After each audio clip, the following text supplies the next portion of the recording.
Messieurs, dames, premier thread d'horreur qu'on tourne dans ce nouveau décor, je suis ravi. Alors quelles vont être les 3 histoires du jour? Les mécaniques vont-elles être satisfaisantes? Mais attendez, aujourd'hui, c'est la première fois qu'on va faire une histoire bonus qui s'intitule l'histoire hashtagade de Julie. Oh, comment j'essaie de vous arnaquer. Non mais attendez, on a écrit un truc et tout, j'aime bien.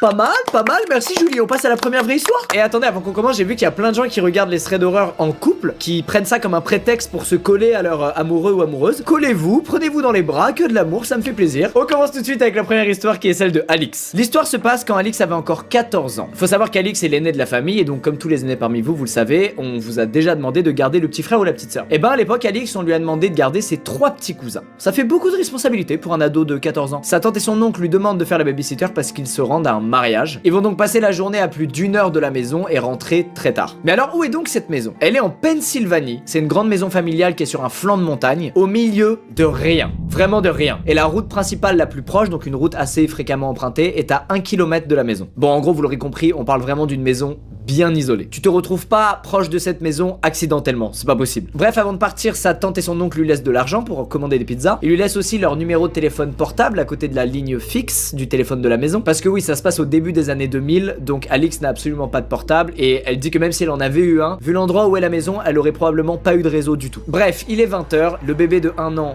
dort, l'enfant de 4 ans est posé devant la télévision dans le salon et à l'étage, Alix est en train de jouer à Guitar Hero avec l'enfant de 8 ans. Alix, dans la pièce où elle est, en regardant à gauche, elle a une vue sur le salon dans lequel donc il y a l'enfant de 4 ans qui est posé devant la télé. Et en regardant à droite, il y a une fenêtre qui mène sur une allée. Quand on prend à droite cette allée, en arrivant devant la maison, il y a un abri à voiture qui est prévu pour pouvoir se garer là. Mais cette allée, elle continue aussi un peu plus loin et elle fait le tour, elle passe aussi derrière la maison. Sauf que personne ne vient jamais en voiture derrière la maison puisque ça sert à rien, étant donné qu'ils utilisent l'espace arrière comme cour de récré pour les enfants. Donc il y a plein de jouets qui traînent, il y a souvent des enfants dehors qui jouent. Bref, que ce soit l'oncle et la tante de Alix ou tous leurs amis, personne n'amène jamais sa voiture derrière la maison. Dans cette cour de récré, il y a évidemment un garage, mais qui en réalité ne stocke aucune voiture, c'est plus l'atelier de l'oncle d'Alix dans lequel il bricole. Et dans ce garage, il y a une porte qui mène à l'intérieur de la maison. Maintenant que vous avez tout ça en tête, petite avance rapide. Il est plus 20 h, il est 22 h, il fait nuit noire. Alix est toujours avec son cousin en train de jouer à Guitar Hero. Et sur sa droite, il y a une lumière à travers la fenêtre qui attire son œil. Alix, elle pense dans un premier temps que sa tante et son oncle sont de retour plus tôt que prévu. Sauf qu'en tendant la tête, elle s'aperçoit que c'est pas du tout les phares du monospace de sa tante, mais que c'est les phares d'un énorme truck.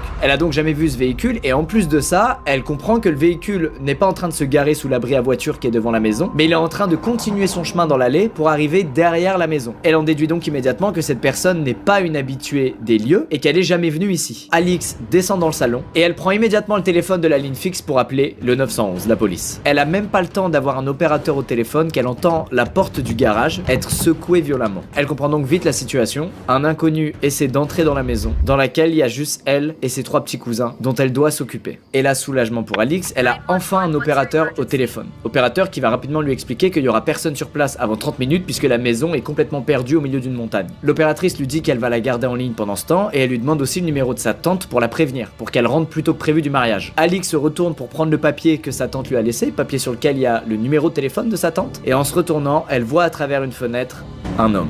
Et cet homme, il est en train de lui sourire, comme si la situation l'amusait. Alix, elle est complètement terrorisée, et avant même qu'elle puisse dire quoi que ce soit à l'opérateur, il y a Jake, son petit cousin, qui regarde l'inconnu dehors en disant « Monsieur Jim ?»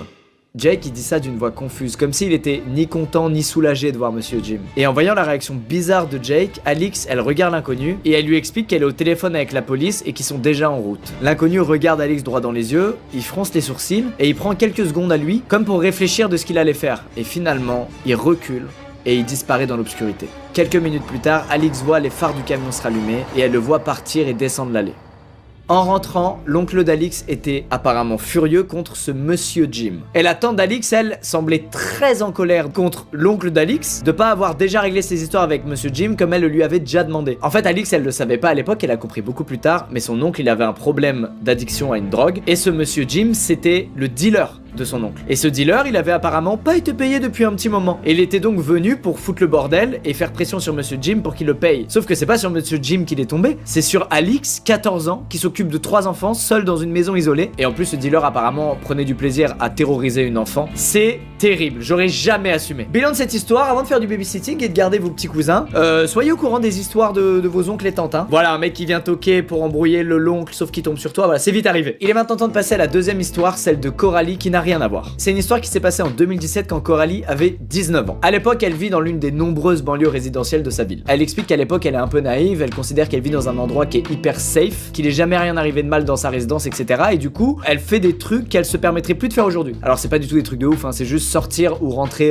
tard quand il fait nuit, seule. Mais cette année-là, il y a 3 trucs de bizarres qui lui sont arrivés. Et le dernier de ces 3 trucs a radicalement changé son comportement. Un soir, Coralie, elle sort assez tard des cours et il est aux alentours de 22 h. Elle prend le bus, elle descend à l'arrêt de bus le plus proche de chez elle. Elle a étudié toute la journée, il est tard, elle est clairement fatiguée et pas très attentive à ce qui se passe autour d'elle. Mais en se dirigeant vers son immeuble, elle remarque quand même qu'elle vient de passer à côté d'une personne accroupie dans le noir. Évidemment, ça l'a un peu fait bader, elle a pas pris le temps de s'arrêter, elle s'en fout, chacun sa merde. Et puis un peu plus tard, quand elle s'apprête à se coucher, elle entend des bruits de bagarre qui viennent de l'extérieur. Coraline, elle habite au 2e étage, donc elle se dirige vers sa fenêtre pour l'ouvrir et demander si tout va bien. Et le temps qu'elle l'ouvre, il y a plus un bruit à l'extérieur. Bon, Coralie, elle va clairement pas descendre et aller dans la rue voir si tout va bien. Elle envoie juste un message au propriétaire de son appart pour le prévenir de ce qui vient de se passer, de ce qu'elle a entendu. Et puis elle va se coucher. Et là, il va rien se passer pendant plusieurs semaines. Mais un soir, il est tard, Coralie part de chez elle pour aller faire des courses avant que ça ferme. Et sur le retour du chemin des courses, en marchant vers son immeuble, elle voit de nouveau quelqu'un accroupi, cette fois près d'un buisson, près de son bâtiment. Et cette fois, cette personne accroupie, elle est face à Coralie et elle la regarde. Coralie, face à ça, elle sait pas trop quoi faire et elle fait naïvement un signe de main. Et la personne qui la regarde, elle, ne réagit absolument pas à ce signe de main. Coralie se dirige vers son bâtiment, elle passe à quelques mètres de cette personne et puis elle arrive à rentrer chez elle dans son appartement et tout va bien. En fait, dans ce genre de situation, c'est très compliqué de réaliser qu'il se passe un truc anormal et alarmant. T'es très souvent dans le méga déni. Tu continues à faire ta vie, tu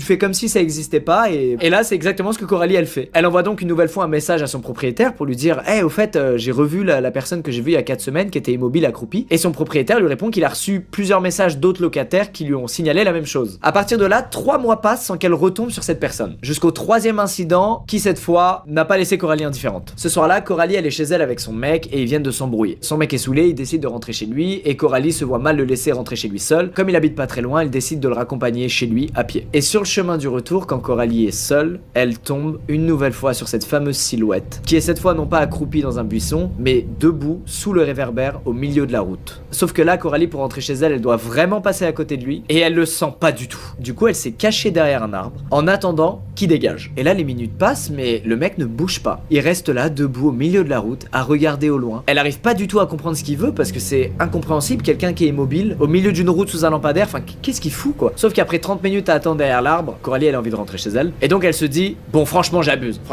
le mec il est juste là debout à regarder des trucs, je m'en fous. Qu'est-ce que je raconte? Je suis parano. Elle se relève donc, elle se met à marcher vers son bâtiment en essayant d'avoir l'air le plus neutre possible. Elle s'approche doucement de cet inconnu et puis elle arrive à son niveau. Et en passant à côté de lui, elle a un vieux feeling. Elle se dit, je le sens pas, je vais courir maintenant. Et au moment où elle se met à courir, le mec derrière lui crie dessus. Coralie, elle court de toutes ses forces sur le gravier, et dans sa course, elle a l'impression d'entendre du gravier bouger derrière elle, comme si le mec lui courait après. Elle réussit à rentrer dans le bâtiment, à fermer la porte, et elle trace jusqu'au 2e étage, jusqu'à chez elle, et elle appelle immédiatement la police. Et d'ailleurs, elle appelle pas que la police, elle appelle aussi ses voisins dont elle a le numéro, des membres de sa famille, son mec, bref, tout le monde est au courant de ce qui vient de lui arriver. Les jours passent, Coralie ne sort plus quand il fait nuit, elle est quand même bien choquée de ce qui vient de lui arriver, et c'est normal, c'est choquant. Et puis elle a des news de son propriétaire. Il a pu se procurer les images de vidéosurveillance de l'incident survenu quelques jours avant, et malheureusement, Coralie n'a rien inventé. Sur les images de la vidéosurveillance, on voit bel et bien l'inconnu courir après Coralie et se jeter dans un buisson juste après que Coralie ait réussi à rentrer dans son bâtiment. Et à partir de là, plus aucune nouvelle. Coralie n'a plus jamais revu cette personne. Elle a jamais su ce qu'il foutait accroupi dans des buissons ou debout au milieu de la route dans son quartier tard le soir. Elle sait juste qu'aucun voisin ne l'a jamais revu depuis cet incident et qu'elle désormais elle évite de sortir ou de rentrer quand il fait nuit. Quoi qu'il en soit, si vous voyez des gens rôder bizarre dans votre quartier, être immobile, être chelou, faites-vous confiance, ce n'est pas normal. Voilà, prenez soin de vous, la sécurité avant tout, ça me fait bader. Maintenant je vais vous raconter l'histoire de Josh. C'est une histoire qui s'est passée il y a quelques années. Josh à cette époque est chez lui avec son chien et avec le recul à chaque fois qu'il pense à cette histoire, il se dit qu'est-ce que c'était que ce bordel. Ce jour-là, il est 23 h, il fait nuit dehors et Josh il est posé devant sa télé avec son chien à côté de lui, le genre de soirée qu'on adore, et il entend une voiture devant sa maison couper son moteur. Josh prend pas la peine de se lever, il se dit que c'est probablement son voisin d'en face qui vient de rentrer du travail, mais son chien n'est pas du même avis et lui il décide d'aller voir par la fenêtre qui vient de couper le moteur de sa voiture. En allant voir par la fenêtre, le chien abîme un peu le store de Josh, ce qui force Josh à se lever et à aller auprès de sa fenêtre pour le remettre en place. Et en arrivant près de sa fenêtre, Josh il voit qu'à l'extérieur il y a bel et bien une voiture qui est garée devant chez lui. Il distingue pas trop de détails, mais il voit que le conducteur est encore assis dans la voiture et ça l'interpelle pas plus que ça quoi. Les gens font leur vie, c'est un quartier, il y a du passage, bon il s'en fout. Il se sert un petit verre d'eau et il retourne se poser devant la télé à regarder sa série. Et là, 15 minutes après qu'il ait réparé son store et vu la voiture garée devant chez lui, Josh il entend quelqu'un tapoter à sa porte. Il précise, il entend pas toquer, il entend tapoter, c'est genre très léger. Josh met en pause sa série pour mieux entendre et son chien, lui, va s'asseoir devant la porte d'entrée. Et c'est là qu'il entend tapoter cette fois non pas à la porte d'entrée, mais à sa fenêtre. Josh se lève, il va écarter 2 lamelles de son store pour voir qui est à la fenêtre, et avant même qu'il ait le temps de distinguer le visage de cette personne, elle retourne tapoter à la porte d'entrée. Et cette fois, le tapotement, il va durer plusieurs dizaines de secondes. Et comme il attend pas de visite et que c'est pas du tout le genre de sa famille ou de ses amis de lui faire des surprises et de débarquer chez lui, il comprend que là, il se passe un truc bizarre. Du coup, il fait un move très malin, il ouvre ni la fenêtre ni sa porte d'entrée, il monte à l'étage de chez lui et il ouvre la fenêtre à l'étage. Il voit donc l'inconnu qui est en bas de chez lui et il lui dit bonjour, vous voulez quoi? Et ce mec lui répond que c'est le livreur de la pizza, qu'il a sa margarita et qu'il lui doit 20 $. Et là, Josh, il se sent méga con. Et immédiatement, il se dit, putain, mais en fait, le mec a tapoté parce qu'il est 23h et il voulait pas faire trop de bruit pour les voisins, c'est tout. Par contre, Josh n'a pas commandé de pizza. Et il le fait savoir. Il dit au gars, mec, je suis désolé, mais j'ai pas commandé de pizza. Mais le livreur check son téléphone et lui dit, écoute, mec, je suis bel et bien à la bonne adresse. Je fais juste mon taf, descends et ouvre la porte. Sauf que même s'il fait sombre sur le palier de Josh, Josh voit bien que dans ses mains, il a rien, le mec. Et là, l'échange va durer un petit moment et Josh n'en démord pas. Il lui dit, frérot, je n'ai pas commandé de pizza, soit t'as la mauvaise adresse, soit tu t'inventes une vie et tu n'es pas livreur de pizza. Et là, malgré tout ce que Josh va pouvoir dire à ce mec va pas arrêter de lui dire, allez, descends, ouvre-moi la porte, donne-moi ce que tu me dois et prends ta pizza s'il te plaît. À tel point qu'au bout d'un moment, le voisin de Josh, celui qui habite en face, donc de l'autre côté de la voiture garée, sort de chez lui pour voir ce qui se passe parce qu'il entend du bruit depuis plusieurs minutes. Et en voyant ça, le livreur de pizza fantôme, immédiatement, retourne à la voiture, la démarre et se casse. Et c'est la fin de l'histoire de Josh. Encore à ce jour, Josh, il comprend pas ce qui s'est passé ce soir-là. Que voulait ce gars? Est-ce que le gars était peut-être dans une phase où il était complètement déséquilibré, il pensait vraiment qu'il venait livrer une pizza? Est-ce qu'il avait une stratégie malsaine derrière? Il fait genre que c'est un livreur et en fait, il rentre chez toi et il fait je sais pas quoi? Josh n'a aucune réponse, voilà. Il raconte juste ça en mode, les gars, il m'est arrivé ça. C'est quoi cette merde? Merci, au revoir. Est-ce que c'est bon pour vous ce genre de rencontre? Ce genre d'interaction sociale avec d'autres humains? Est-ce qu'elles vous plaisent ces interactions? Portez-vous bien, j'espère que ça vous a plu, j'espère que vous étiez bien dans l'ambiance avec le décor, moi je suis très content, je trouve que ça met encore plus dans l'ambiance. Et puis à très vite, gros bisous les squeezers.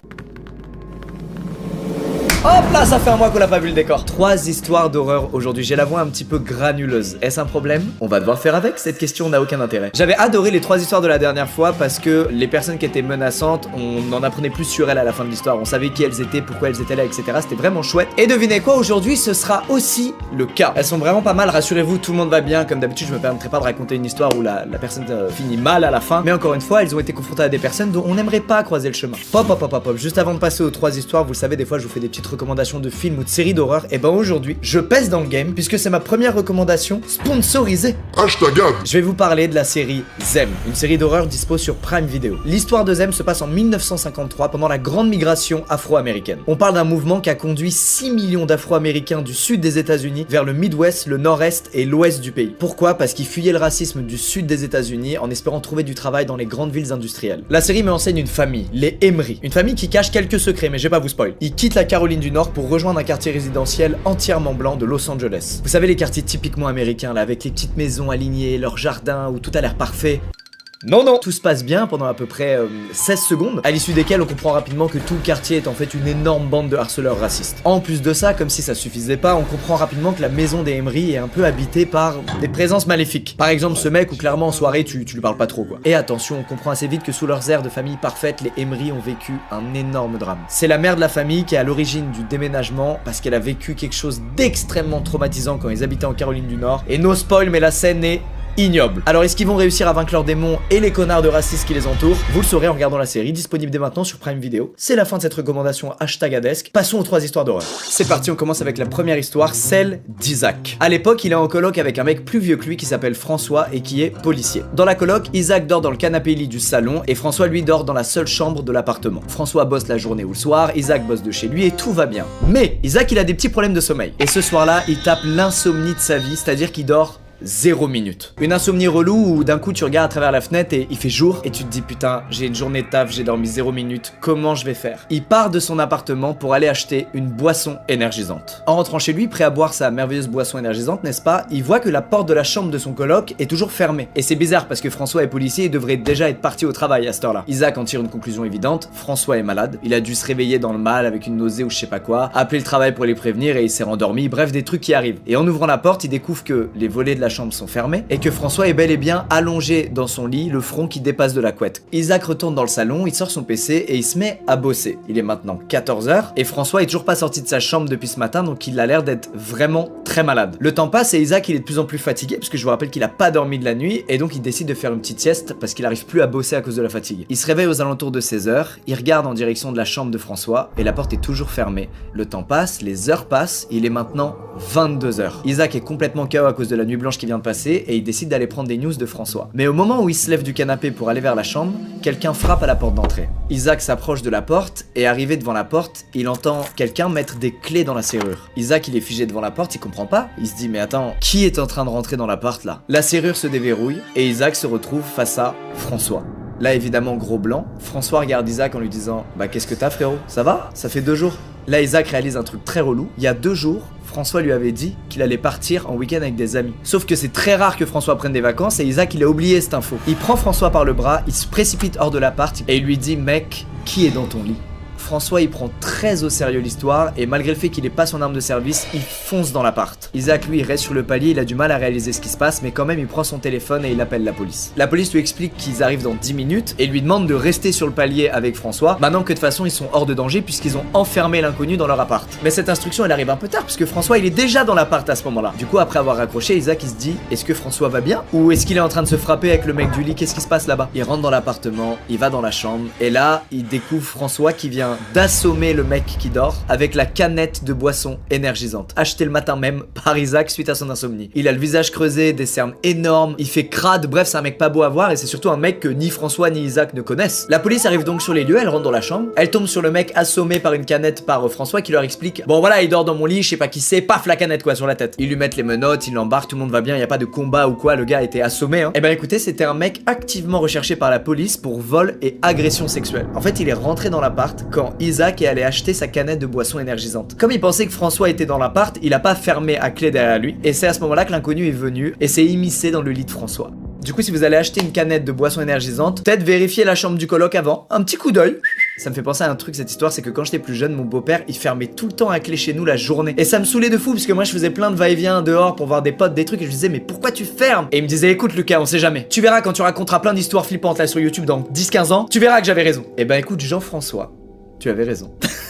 Je suis ravi de pas avoir trouvé un inconnu dormir dans mon lit grâce à toi. Merci. Sachez que cette première histoire c'était celle d'un Français qui l'a mis sur le subreddit des histoires françaises. Je vous remets le lien s'il y en a qui veulent raconter des trucs, n'hésitez pas. Deuxième histoire, cette fois on retourne aux États-Unis, c'est celle de Anna. Anna vit dans une petite communauté rurale dans l'est des États-Unis. C'est vraiment genre une toute petite ville. Elle bosse dans le domaine médical et donc elle connaît pas mal les forces de l'ordre, les pompiers, bref, tous les gens qui bossent dans la ville comme c'est le cas dans toutes les petites villes. Tout le monde se connaît un peu. Elle prend le temps de préciser que du coup il y a beaucoup de ragots, d'histoires, de commérages, tout ce qu'on aime. Bref, l'histoire s'est passée il y a 1 an. À l'époque, Anna est célibataire et elle vient de déménager 2 fois de suite à cause d'un harceleur. Mais elle précise que ça c'est une autre histoire et qu'elle la racontera une autre fois. Cependant, c'est un détail pertinent pour plusieurs raisons. À cause de ce harceleur, elle a acheté un chien, ainsi que des caméras à l'extérieur de chez elle. Sa maison, elle est dans la même rue que la caserne des pompiers et que le poste de police. Ça veut dire en cas de problème, Anna elle est tranquille. Et détail important, elle précise que juste à côté de la caserne des pompiers, il y a une sorte de grand parking sur lequel tous les véhicules du service public se garent. Et bizarrement, sur ce parking là, il n'y a pas de caméra.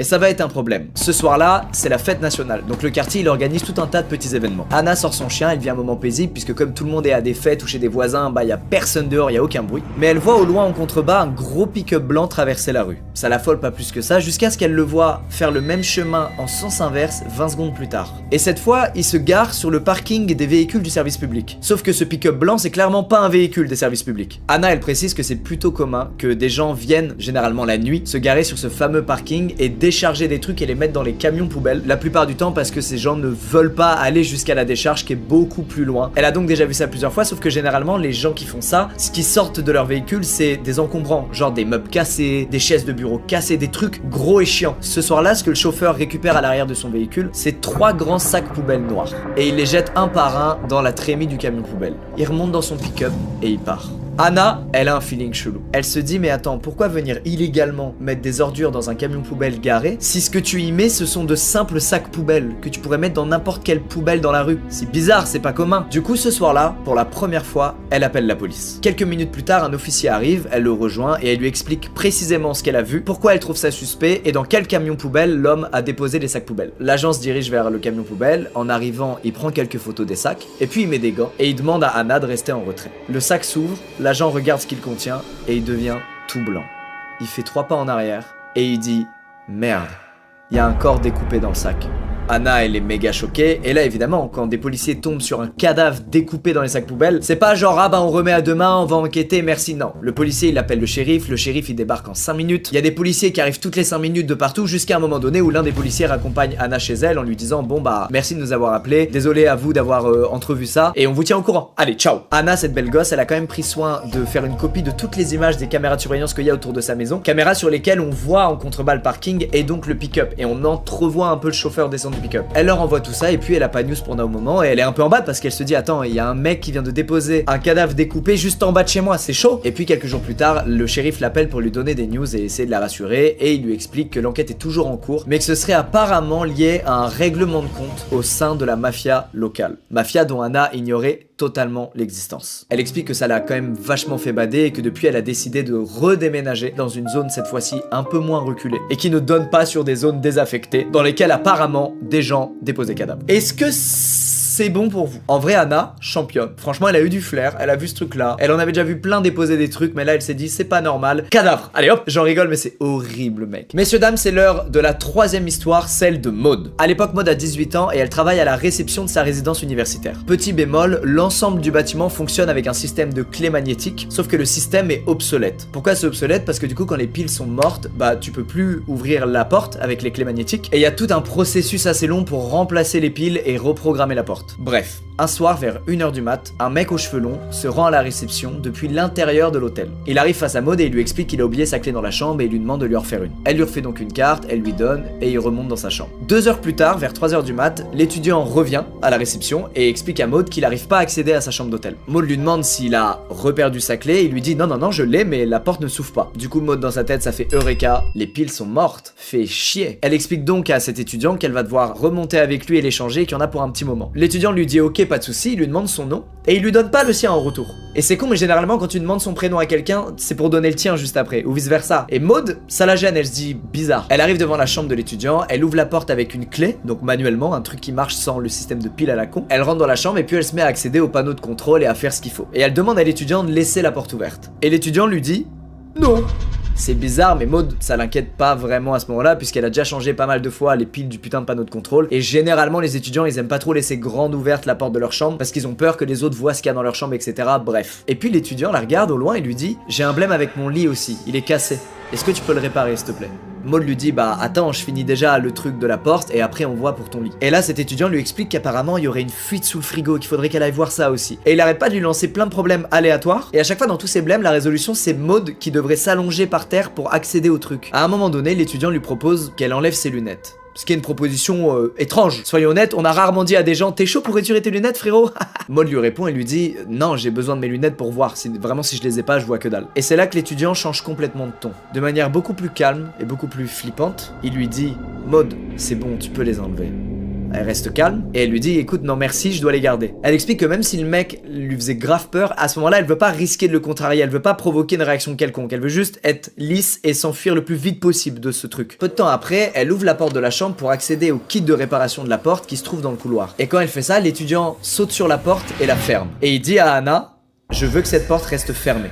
Et pendant qu'elle est dans cette position relou, l'étudiant lui est quasiment collé à elle et lui touche les cheveux. Là, c'en est trop pour Maud, elle pousse le mec, elle sort de la chambre et elle lui dit mec, tu me touches pas. Et l'étudiant qui tient la porte grande ouverte lui dit non mais c'est bon, reviens et s'il te plaît répare le lit parce qu'il y a vraiment un truc qui va pas. Et là elle réalise un truc, il y a rien dans sa chambre d'étudiant. Il y a pas de vaisselle dans la cuisine, il y a pas de rideau de douche dans la salle de bain, il y a pas de drap sur le lit, il y a rien. Et s'il y a rien, ça veut juste dire que c'est pas sa chambre. Maud tripote le panneau de contrôle quelques secondes, elle lui dit c'est bon, c'est réparé et elle fonce vers l'ascenseur. Arrivée à l'ascenseur, elle se rend compte que l'étudiant n'est plus dans sa chambre mais qu'il est dans le couloir et qu'il la regarde en lui criant dessus en lui disant hé, c'est pas réparé la porte. À ce moment-là, Maud attend attend l'ascenseur. Elle se sent vraiment pas safe, elle est obligée de le confronter et elle fait un move de fou. Elle l'accompagne de nouveau jusqu'à sa chambre, elle ouvre la porte manuellement avec la clé. L'étudiant rentre dans sa chambre et puis elle lui donne la clé en lui disant moi j'ai fait ce que j'ai pu, j'arrive pas, donc demain j'envoie une équipe. Allez, bonne nuit. Et là elle referme la porte et elle dévale les escaliers de l'hôtel jusqu'à la réception. Elle commence à chercher l'historique de la chambre dans l'ordinateur et elle se rend compte que la chambre est censée être vide.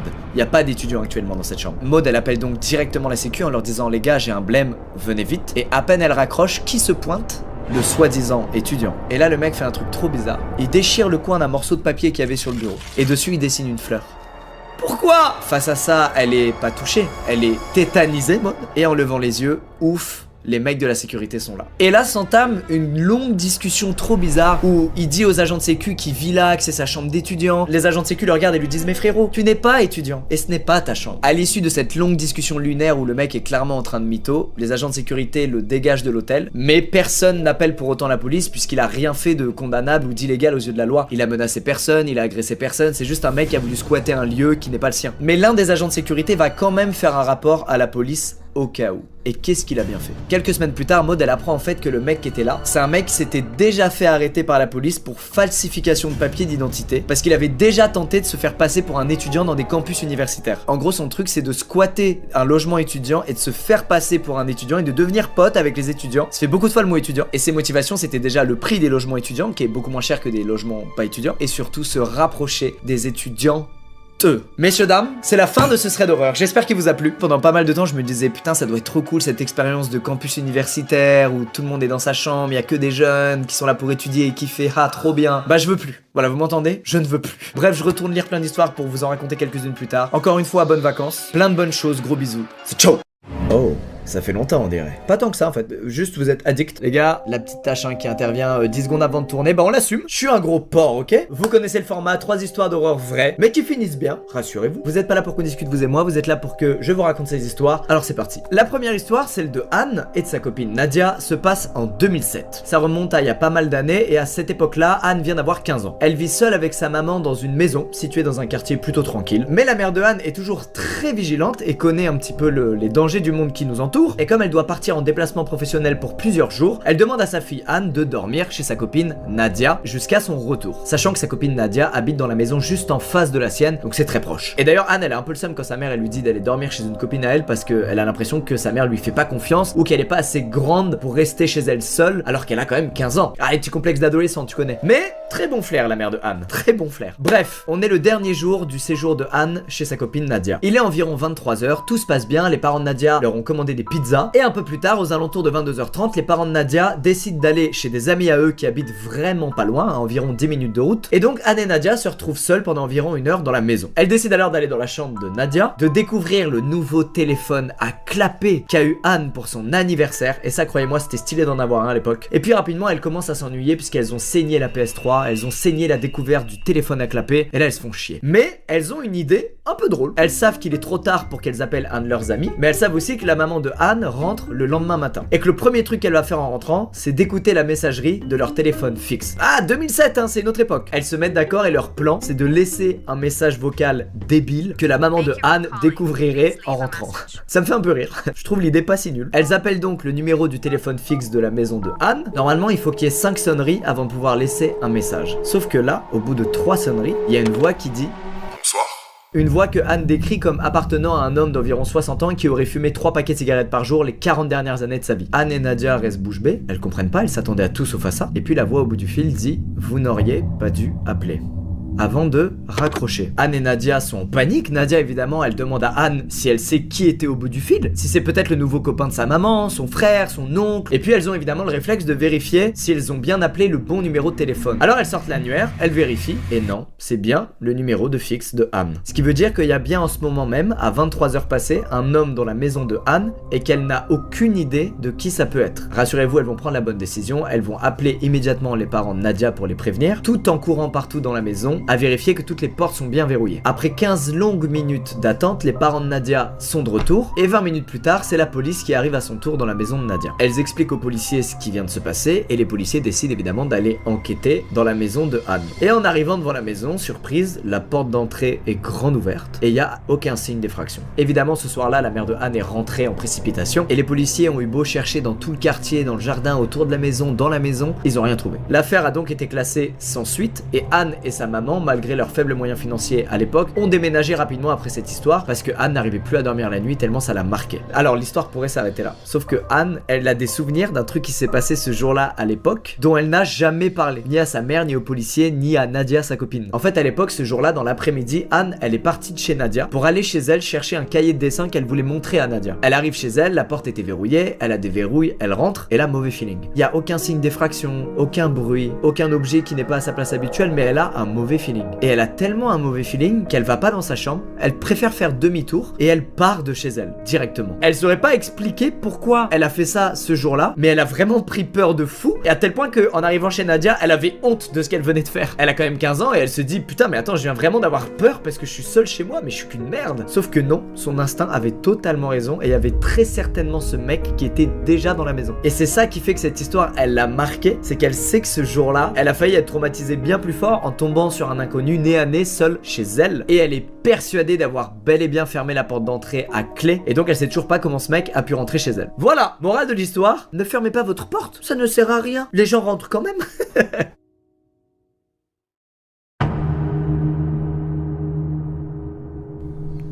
Excusez-moi, je me suis accordé une pause parce que l'autre là, la deuxième, j'aime pas du tout. C'est l'histoire de Yone. Oui, c'est un prénom coréen et c'est normal, ça se passe en Corée. À cette époque, Yone vit donc dans un complexe d'appartements à Séoul. Elle est mère au foyer, elle a une jeune fille de 6 ans et son mari travaille toute la journée. Ce jour-là, elle revient des courses qu'elle a faites avec sa fille. En arrivant dans son immeuble, elle appelle l'ascenseur et quand les portes s'ouvrent, elle tombe sur un mec qui porte un imperméable jaune et une casquette vraiment dressée vers le bas. Et en plus de ça, l'homme baisse lui-même la tête, ce qui fait qu'elle ne peut absolument pas voir son visage. C'était pas qu'une histoire de style, c'était vraiment une envie d'être incognito. Elle rentre quand même dans l'ascenseur, mais elle a un instinct maternel et elle pousse sa fille à l'opposé de l'homme avec sa main. Elle appuie alors sur le numéro 12 puisqu'elle habite au 12e étage et elle se rend compte à ce moment-là que aucun autre numéro n'est allumé. Sauf que l'inconnu avec elle dans l'ascenseur n'est pas descendu au rez-de-chaussée. Elle décide alors de jeter discrètement des coups d'œil à l'inconnu et elle remarque qu'il tient quelque chose dans sa main enveloppé dans du papier journal.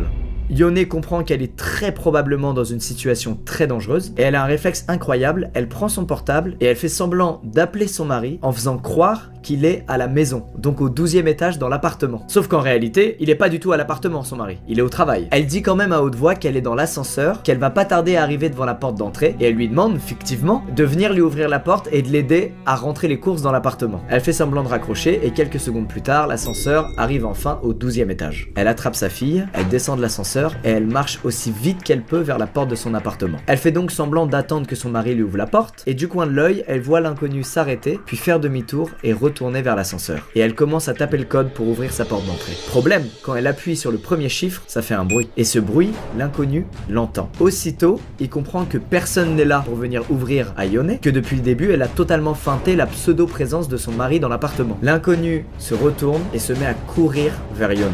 Yone tape les chiffres du code à toute vitesse, la porte se déverrouille, elle jette sa fille à l'intérieur et elle claque la porte derrière elle alors que l'inconnu est à seulement quelques centimètres de la porte. L'inconnu n'a pas eu le temps de glisser son pied ou son arme dans l'ouverture de la porte pour l'empêcher de se fermer. Immédiatement, Yone regarde à travers l'œil de la porte et elle voit l'homme s'éloigner et prendre de nouveau la direction de l'ascenseur. Le soir, Yone explique évidemment ce qui s'est passé à son mari et heureusement, elle ne croise pas de nouveau cet homme au kawaii jaune. Et c'est 5 mois plus tard qu'elle découvre ce à quoi elle a échappé ce jour-là grâce à sa feinte légendaire du mari qui soi-disant l'attendait dans son appart. Elle passe devant un kiosque et la couverture du journal attire tout de suite son attention puisque c'est une photo d'un homme qui a un kawaii jaune. Et cet homme, il a exactement la même carrure que l'homme à qui elle a échappé ce jour-là en rentrant chez elle et qui vient d'être arrêté par la police pour avoir tué plusieurs femmes, majoritairement des prostituées. Yone, ce jour-là, elle a eu un sens de l'observation de dingue et ça lui a sauvé la vie. Tout simplement. Je serais mort 300 fois à la place de Yone. Pour la simple et bonne raison que j'aurais été sur mon téléphone. J'aurais rien capté à ce gars à côté de moi. Il m'aurait trucidé.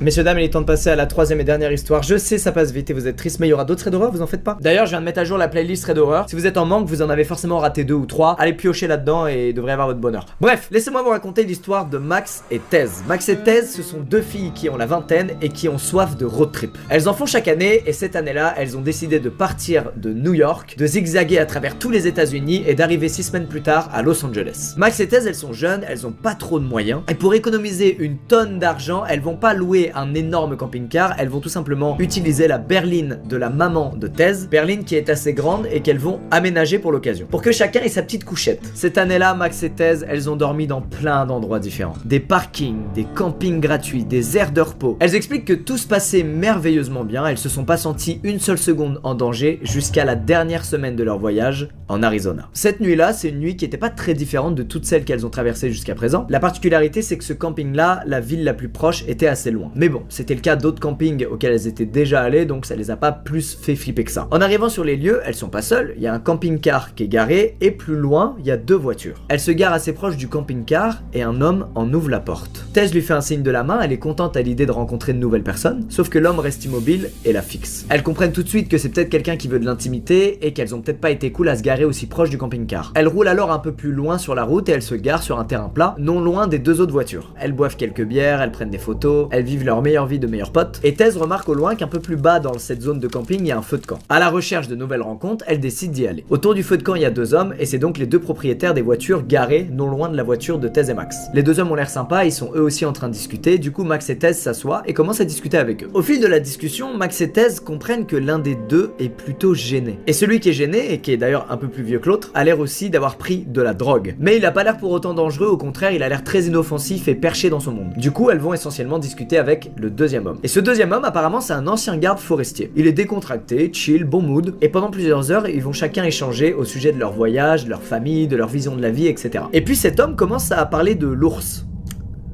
Ouais, il leur dit que quelques heures plus tôt, il a aperçu un ours au loin qui faisait des tours autour de la zone de camping et en vrai c'est un truc plutôt fréquent parce qu'ils savent qu'il y a de la nourriture et donc des fois ils viennent gratter de la bouffe. Max et Thèse, elles badent un peu parce que souvent la nuit elles se lèvent pour aller aux toilettes et donc elles ont tout sauf envie de se faire agresser par un ours en pleine nuit. Et d'un ton très sérieux, il leur explique que si elles sortent de leur voiture au beau milieu de la nuit, c'est pas que d'un ours dont elles devraient s'inquiéter. Ah bon? Elles sont pas très sereines, elles regardent le 2e homme, heureusement il est toujours en plein trip et parfaitement inoffensif. Et puis l'ancien garde forestier se lève et va vers la glacière pour se prendre une nouvelle bière. À ce stade, on est dans la forêt, il fait une nuit noire, et donc tout ce qui n'est pas très proche du feu de camp est plongé dans l'obscurité et n'est pas visible. Et c'est le cas de la glacière. Max et Tess regardent quand même en direction de vers là où il est parti, et après plusieurs secondes de noir, elle voit un point rouge apparaître. Le ranger est dans l'obscurité, à quelques mètres d'elle, et il vient apparemment de prendre une photo d'elle. Elle reste bouche bée parce que généralement avant de prendre des gens en photo, tu leur demandes. Et puis il vient se rasseoir avec elle près du feu, comme si c'était rien passé. Max et Thèse immédiatement ne sont pas du tout rassurées. Elles se lèvent, elles expliquent aux 2 hommes qu'il est tard et qu'elles doivent y aller. Le vieil homme toujours dans son trip leur souhaite bonne nuit. L'ancien ranger, lui, les regarde avec un sourire aux lèvres et leur dit de faire attention, parce que là-bas, dans les bois, il y a plus que des ours. Immédiatement, elle se demande pourquoi il les a prises en photo. Surtout sans dire un mot, sans demander, sans rien, c'est super bizarre. Et Max se souvient qu'elle a vu un documentaire sur les tueurs en série et que certains d'entre eux parfois avertissent leurs victimes. Malgré l'obscurité, elle retrouve leur voiture, elle rentre à l'intérieur. Max démarre alors la voiture et allume les phares, prend la direction du chemin de terre qu'elles ont emprunté pour arriver au camping et en regardant dans son rétroviseur, elle voit le ranger debout sur le chemin de terre, marchant vers elle en souriant avant de le voir disparaître dans l'obscurité à cause de la distance. Cette nuit-là, elles ont roulé 1h30 de plus que prévu avant de trouver un endroit où se garer et de dormir dans la voiture. Et surtout, elles ont fait la première et dernière rencontre vraiment badante de leur périple avec ce fameux ancien ranger qui apparemment leur voulait pas que du bien. Et surtout, ce qui est bizarre, c'est que avant ce switch, elles ont parlé avec lui pendant 2-3 heures et le mec était cool, bon délire, sympa, c'était chouette quoi. Elles ont réalisé d'un coup qu'elles étaient pas du tout en sécurité alors qu'elles ont été très sereines pendant 2 heures avant ça quoi. Bref, c'est la fin de ce thread d'horreur. J'espère qu'il vous a plu, j'espère que ces 3 histoires vous ont plu. Et je suis un peu deg parce que j'adorerais un jour faire un road trip, mais vraiment j'adorerais. Mais j'ai tellement peur mec de ce truc de mauvaise rencontre, c'est terrible. Ça je redoute. Et je suis tellement naïf, les gens naïfs comme moi, on se ferait déglinguer, on verrait rien venir. Moi le mec en kawaii jaune là dans l'ascenseur, je leur ai proposé de l'aide. Bref, à très vite dans une prochaine vidéo, dans un prochain thread d'horreur, on essaie d'en faire un tous les mois, je vous le rappelle. Courage à ceux qui partent en road trip demain. C'est ciao.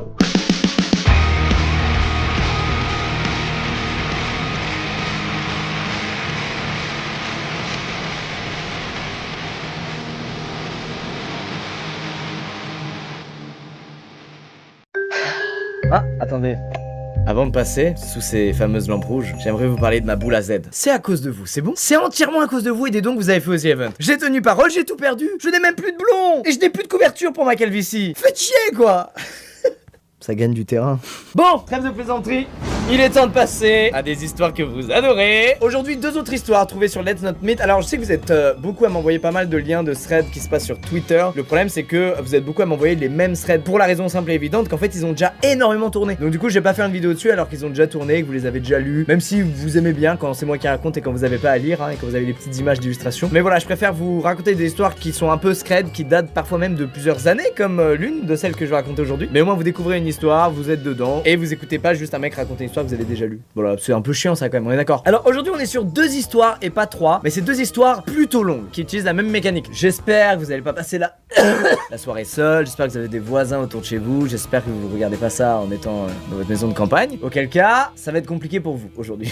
Bref, commençons pour la première histoire assez badante, celle de Billy. Billy a emménagé il y a pas très longtemps dans un quartier en construction en Australie. Quartier en construction, ça veut dire qu'il y a des maisons qui ont fini d'être construites mais d'autres qui sont encore en construction. Et parfois vous savez les chantiers sont en pause etc. Donc bref, il y a des quartiers dans lesquels pendant plusieurs années il y a très peu de maisons en fait par rapport à la taille du quartier. Billy a eu le temps de se balader pendant des semaines dans son quartier avec son chien. Il a un chien qui a son importance dans cette histoire comme à chaque fois. À part sa maison à lui, il y a une seule vraie maison qui a l'air d'être en fin de construction. Et d'après ce qu'il a pu comprendre, Billy, personne n'y habite. Donc il est vraiment tout seul. Petit détail, à quelques centaines de mètres de la maison de Billy se trouvent des champs avec une grande colline. Et les champs et cette colline appartiennent à l'État. Voilà, donc personne n'est autorisé à construire ici et le terrain est même délimité par de grandes barrières qui font tout le tour. En gros, personne n'a le droit d'aller là. Bref, le contexte est posé. Maintenant, passons aux choses bizarres qui commencent 2 mois après que Billy ait emménagé. Il se réveille un matin sous le son d'un violon. Il n'y a pas spécialement prêté attention au début parce qu'il s'est dit tout simplement que ça y est, il avait enfin des voisins et que, souvenez-vous, la maison en construction en face de chez lui avait peut-être enfin reçu ses habitants. Donc Billy, quasiment sûr de lui, check si c'est le cas. Et en poussant le rideau, qu'est-ce qu'il voit? Personne dans la maison d'en face. Ça ne venait pas du tout de là où il y avait de grandes chances qu'il y ait des gens. Sauf que je vous le rappelle, tout le reste c'est des terrains avec que dalle dessus, donc il est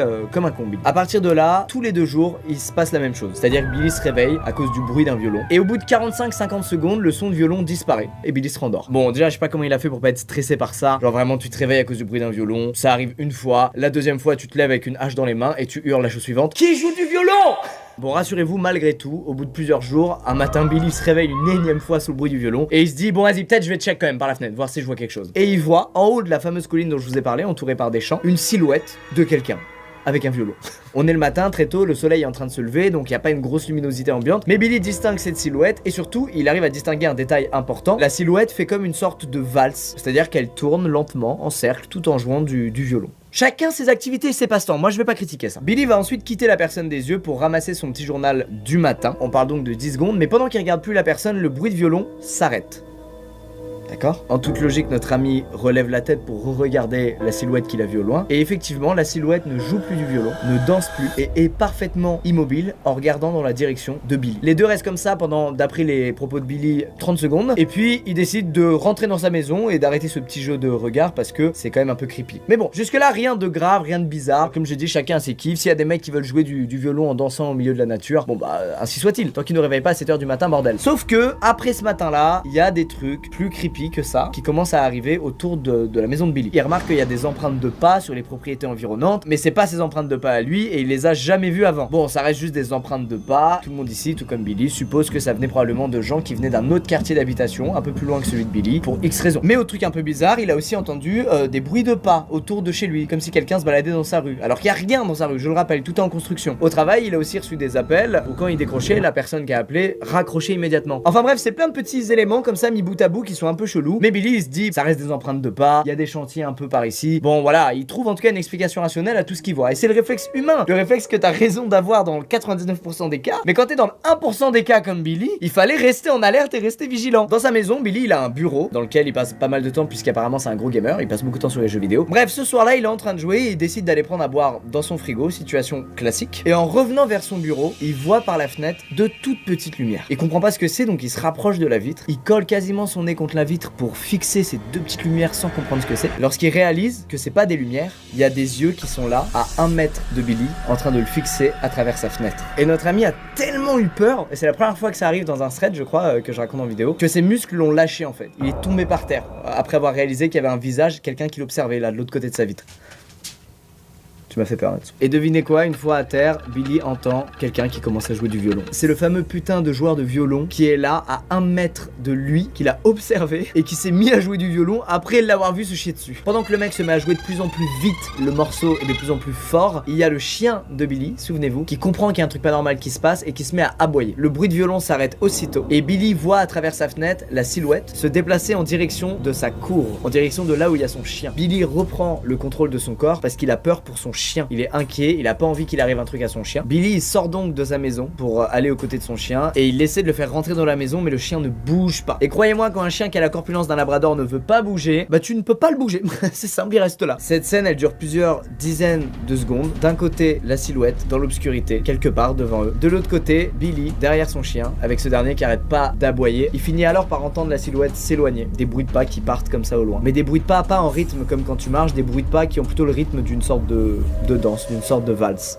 Exactement comme il l'avait vu faire en haut de la colline. Son chien a alors arrêté d'aboyer et ils sont rentrés dans la maison. Et à partir de ce jour, Billy n'a plus jamais entendu parler de cette silhouette, n'a plus jamais entendu un bruit de violon, n'a plus jamais eu quoi que ce soit de bizarre qui lui arrivait. Dans les 2 années qui ont suivi ces incidents, il y a des gens qui ont commencé à emménager enfin dans le quartier de Billy. Il explique qu'il a raconté ce qui lui était arrivé à tout le quartier et que personne n'a jamais entendu un bruit de violon, on n'a jamais vu quelqu'un de suspect dans le quartier. Donc voilà, ça reste une histoire que lui seul a vécu et aura vécu. Et vous, entendez-vous régulièrement un bruit de violon? Vous devriez peut-être vous inquiéter. Bon, j'espère que cette histoire vous a plu. La deuxième est tout aussi badante et en fait c'est un peu la même mécanique et j'ai été un peu sensible à ces mécaniques là la personne est la seule à vivre le truc relou et horrible et effrayant et du coup les gens à qui elle en parle, si elle ose en parler, peuvent douter de ce qu'elle dit en fait puisqu'elle est la seule à l'avoir vécu. Bref, la deuxième histoire c'est celle de Sabrina. Sabrina elle est vendeuse dans un magasin de vêtements de grande renommée. Elle explique qu'elle a pas le droit de par son contrat de dire le nom et elle y travaille dans la partie stock livraison. En gros c'est l'arrière-boutique, c'est là où tu reçois les vêtements avant de les mettre en rayon, donc tu les reçois dans des colis et puis tu comptes le stock, tu comptes le nombre de produits, etc. On est quelques semaines avant Noël et Sabrina demande à ses supérieurs si elle peut faire quelques heures sup pour avoir plus d'argent pour offrir de plus beaux cadeaux de Noël à ses proches. N'est-ce pas une personne fantastique? Sabrina étant en temps partiel, son responsable lui propose plutôt que de la faire venir à des jours où elle ne travaille pas habituellement, et tout simplement de la faire travailler plus longtemps les jours où elle vient travailler. C'est-à-dire qu'au lieu de finir à midi, elle finira à 19h. Son responsable lui explique même que comme elle a 3 ans d'ancienneté, il lui fait confiance et il est sûr qu'elle assurera la bonne fermeture du magasin le soir. C'est maintenant que l'histoire commence. Il est 20h, tous ses collègues ont terminé le travail, ils partent tous de la boutique et du coup Sabrina ferme derrière eux le devant de la boutique pour que plus personne du grand public ne puisse rentrer faire des achats. La musique du magasin est éteinte, la plupart des lumières aussi et Sabrina elle est dans la réserve au 2e étage et elle est en train de mettre des cintres en place pour le lendemain réceptionner des colis et mettre les fringues directement sur les cintres parce que comme c'est l'approche de Noël, ils reçoivent beaucoup de stock dans cette période là les magasins, donc elle prépare tout ça. C'est quelqu'un qui travaille bien. Pendant qu'elle met les cintres, elle lève la tête puis elle voit qu'il y a une peluche qui est posée entre 2 bouts de bois devant elle. Bon pour le moment on s'en bat les couilles de ce détail, mais il va servir plus tard à quelque chose. Elle a branché son iPod à une paire d'enceintes qui est dans la réserve parce que vous connaissez, c'est toujours plus cool de taffer en musique. Mais malgré la musique, elle entend un bruit. Bon, ça peut être 1000 choses. Sauf que ce bruit, c'est les stores mécaniques de la zone de chargement qui sont en train de s'ouvrir. Elle panique pas pour le moment et elle descend les escaliers pour avoir un visuel sur la zone de chargement inférieure. Sachant que ces putains de stores mécaniques, le seul moyen de les ouvrir, c'est un bouton qui se trouve à l'intérieur. On peut pas les ouvrir de l'extérieur. Et sur le chemin, petite précision, il y a plein de lumières à détecteur de mouvement. Quand tu passes devant le détecteur de mouvement, t'entends une sorte de clic qui vient de la lumière avant qu'elle s'allume. Elle arrive enfin dans la zone de chargement inférieure et il y a personne. Le store métallique est complètement fermé et il y a juste Sabrina, seule, qui se dit... Ok, tout va bien. Sauf que, avant d'aller voir ce qui se passait à la zone inférieure, elle avait coupé la musique de son iPod. Et là, elle réalise que la musique est relâche, sans qu'elle ait jamais touché de nouveau à son iPod. Des bugs, ça arrive, et vous admettrez que la situation est un peu badante. Bref, Sabrina reprend l'escalier, elle remonte au 2e étage du coup pour continuer son travail. Et là, le coup de grâce, elle lève la tête et elle voit que la fameuse peluche a disparu.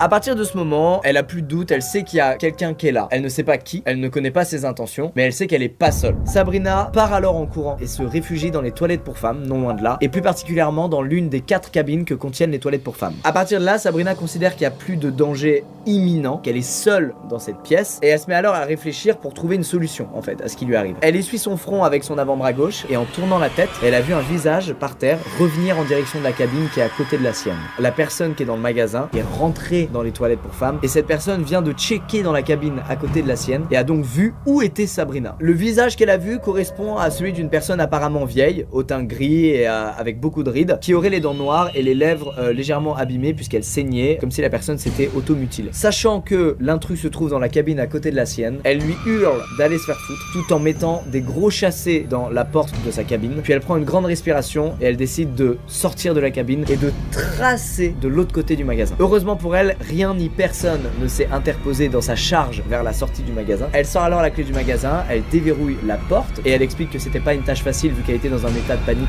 total et que ses mains tremblaient beaucoup. Et une fois sortie du magasin, elle se dirige vers la clé qui permet, vous savez, de faire descendre le rideau métallique du magasin. Le suspense dure un peu et Sabrina décide de regarder par-dessous le rideau métallique au moment où il arrive très proche du sol et elle revoit une nouvelle fois cette personne debout au milieu du magasin avec cette fois la peluche dans la main. Sabrina se barre en courant dans la rue et une fois sur la rue principale, elle prend son portable, pas son iPod qui était toujours dans le magasin mais son portable et elle appelle la police pour leur dire qu'elle pense que quelqu'un est entré par effraction dans son magasin et qu'il s'y trouve encore. Et malheureusement, il ne trouve personne. Et le lendemain matin, Sabrina retourne au taf, il y a la police, il y a son responsable de magasin, mais il n'y a pas de news de cet intrus. Voilà, on n'a pas de news, on sait pas qui c'était, pourquoi il était là. Sabrina va donc dans le stock pour récupérer son iPod qu'elle avait pas pris en partant du magasin la veille et elle voit que la fameuse peluche est de retour entre les deux morceaux de bois du stock. Et depuis ce jour, comme pour notre amie Billy, elle a plus jamais eu aucune news de cette personne. C'était un one shot, c'est tombé sur elle, elle a eu zéro chat. Elle s'en est jamais vraiment complètement remis, elle reste un peu effrayée maintenant le soir quand elle se retrouve seule dans le magasin ou quoi. Et surtout, elle se pose la fameuse question, putain mais c'était qui et qu'est-ce qu'il voulait en fait? Est-ce qu'il venait pour voler des vêtements? Est-ce qu'il venait juste pour trouver un endroit où passer la nuit? Qui était cette personne en fait? Voilà, c'était nos deux histoires du jour, j'espère qu'elles vous ont plu, elles étaient très longues mais très sympas. Je pense que je vais me diriger plutôt maintenant vers des histoires un peu plus longues, un peu plus complètes que des histoires très courtes parce que bah j'ai besoin de ça pour être dedans moi et pour que ça me fasse quelque chose, sinon c'est pas assez contextualisé donc j'arrive pas trop à me mettre à la place de la personne et donc j'ai pas trop peur. Bref, je ne serai jamais vendeur dans un magasin, en tout cas je ferai pas les fermetures. Si YouTube se termine, je ferai pas les fermetures. Et si vous emménagez quelque part, faites en sorte que tout soit bien construit et qu'il y ait des voisins dans le quartier, hein, c'est plus agréable.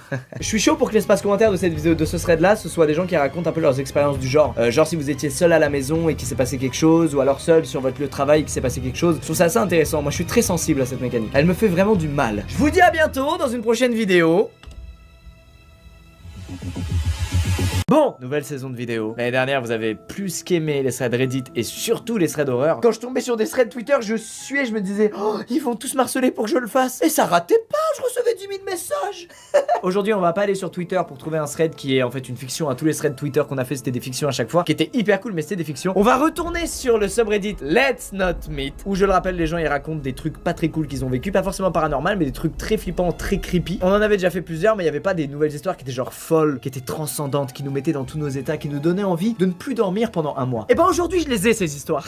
Elles datent de quelques années toutes celles-là, mais je suis allé piocher très loin pour les trouver. Mais elles sont horribles. Laissez-moi vous raconter l'histoire de John. Je la déteste. John vit en Floride et ce que je vais vous raconter s'est passé 3 semaines après l'ouragan Irma. Qu'est-ce qu'on en a à foutre, me direz-vous? Bah vous allez voir, ça a son importance. Quelques mois auparavant, il a divorcé avec sa femme, il a donc emménagé dans un nouveau quartier, qui est un quartier fermé dans lequel chaque maison appartient au même propriétaire ou à la même société de location. C'est un petit quartier, il y a environ 15 maisons et elles sont toutes autour d'un lac artificiel. Comme c'est un petit quartier, tout le monde se connaît, il y a régulièrement des fêtes, des petits barbecues qui sont organisés, tout le monde y va, mais pas John, qui est très déprimé de son divorce et qui préfère pas trop aller à des événements sociaux comme ça. Mais il s'est quand même fait un pote, c'est son voisin d'à côté, qui s'appelle Steve et qui est un ancien Marines. Ça met en haleine, n'est-ce pas? Moi j'ai été happé par ce texte. Bon, on en vient au cœur du sujet. John, il a une fille qui s'appelle Alice, qui vit avec sa mère, mais qui tous les week-ends va chez son père, chez John, pour le voir. La chambre d'Alice est celle qui fait face au lac, donc la fenêtre de la chambre d'Alice est face au lac elle aussi, et ça aussi ça aura son importance plus tard. Petite précision, je rappelle que dans les fenêtres aux US, t'as souvent une moustiquaire, vous savez, un filet, donc on peut pas passer à travers puisqu'il y a la moustiquaire qui bloque. Bon, John explique que comme tous les papas du monde, il est fou amoureux de sa petite fille, il compte les jours, la semaine, parce qu'il a hâte d'être le week-end et de la voir, et il a la haine qu'il y a eu l'ouragan Irma parce que ça l'a empêché de voir sa fille pendant 3 semaines. Bref, Irma est passé, le courant revient à la normale, tout le monde a de l'électricité, a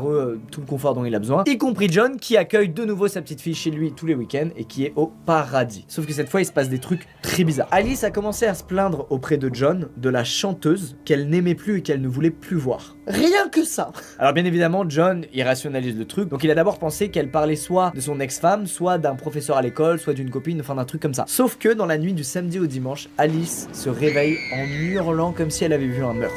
Il n'y a rien de pire pour un père que ça, je pense. Le coup de pression est total. John, héroïque, court dans la chambre d'Alice pour voir ce qui se passe, il allume la lumière et il voit sa fille cachée sous sa couette en train d'hurler. Alors il lui demande ce qui s'est passé et Alice répond de la pire manière possible. Elle montre un coin de la chambre du doigt et elle dit « Regarde ». Moi je ne regarde pas le coin, je prends Alice, je saute par la fenêtre et je déménage. Bon, John a plus de courage que moi apparemment, il regarde le coin et il y a rien du tout. Ni dans le coin, ni sous le lit, ni dans le placard. Vraiment le truc classique du film d'horreur, il n'y a rien. Mais Alice insiste et lui dit, il y avait la chanteuse et je veux pas qu'elle revienne, s'il te plaît papa, fais en sorte qu'elle revienne pas. Mais enfin les fantômes ça n'existe pas, arrête Alice.